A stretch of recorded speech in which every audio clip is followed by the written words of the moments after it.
So the next step was actually getting in. And I looked it up, and there was the entrance test.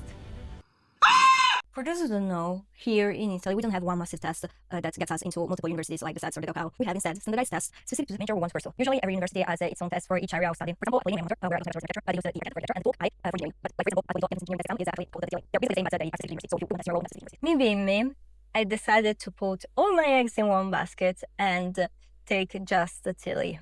Serious? From February the 28th to April the 17th, I studied non-stop every day around the shift I had.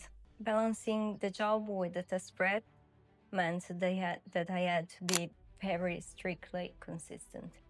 I went to bed always around 11 and woke up at the same exact time every day and made sure to sleep at least 8 hours. Also, I put a cute countdown, which I still have.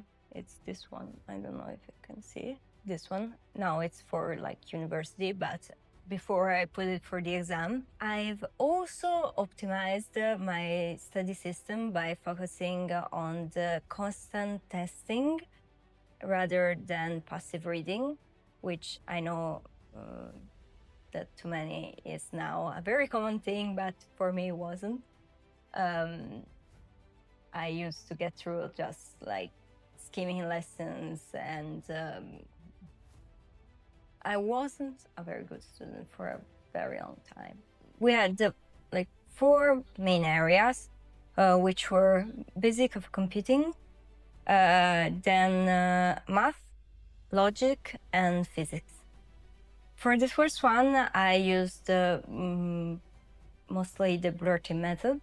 Whenever I finished a chapter or a lesson, I closed the book and started writing like frantically everything I'd remember. For math, I admit I skimmed part of the lessons to get to the real proper testing, which I think it kind of shows from the test results. But yeah. For the part of logic, I've actually figured out that that's kind of basics. So if I couldn't do it, I just couldn't do it. But I remembered in school I was pretty good at that, so I didn't particularly worry about that. And then for physics, I combined both the blurting method and also a lot of practice tests. Just to give you some context, I've had very little time to learn the whole curriculum that you do in 5 years of high school for us, that I hadn't touched in, I'd say, around 4 years. So I was pretty much worried, but I kind of also figured that since you can take the test up to 3 times a year, I rationalized that if I didn't pass, I'd take the next exam, which were like one I decided I would have taken that in May, and the other one would have been in July. But little did I know, I've actually passed on the first try. Not brilliantly, I have to say. I did pretty poorly in math and physics, so I've decided to keep studying the basics of math and physics. Just because I really don't want to fall behind like right off the bat, so I'd actually like to be consistent and finish on time.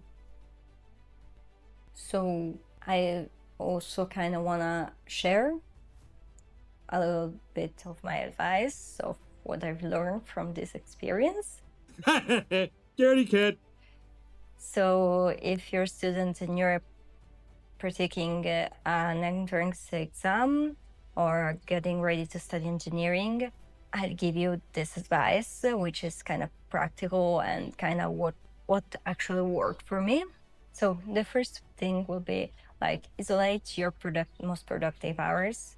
If your work in shifts, I know the schedule can fluctuate, but you have to kind of figure out when your brain works best and tackle the heavy studying primarily in the morning or whenever you're most active. I used also the Pomodoro technique during like big chunks of studying, which make you actually take break, which are very, very necessary, mostly if you're actually studying in big chunks and you have just that time. It gets kind of useful when you're actually working shifts, because you don't want to get to work with your brain that's already rotten. The second thing will be stop rereading and start testing. Active recall is actually, I think, the only way to retain technical information like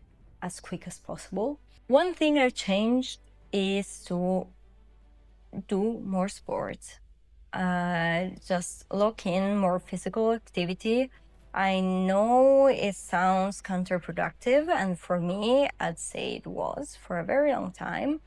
But adding sports and movements can be actually a game changer. It keeps the metabolism active, and it can also clear your head when you're away from screens and books and stuff like that. Last thing will be to accept the gaps and fix them. Passing the test for me doesn't mean that I know everything.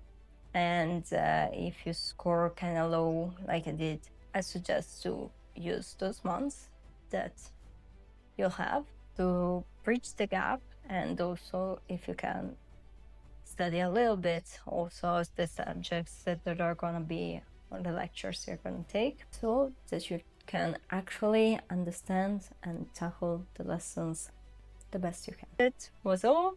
If you found it useful, please subscribe, leave a thumbs up, and we'll see you next time.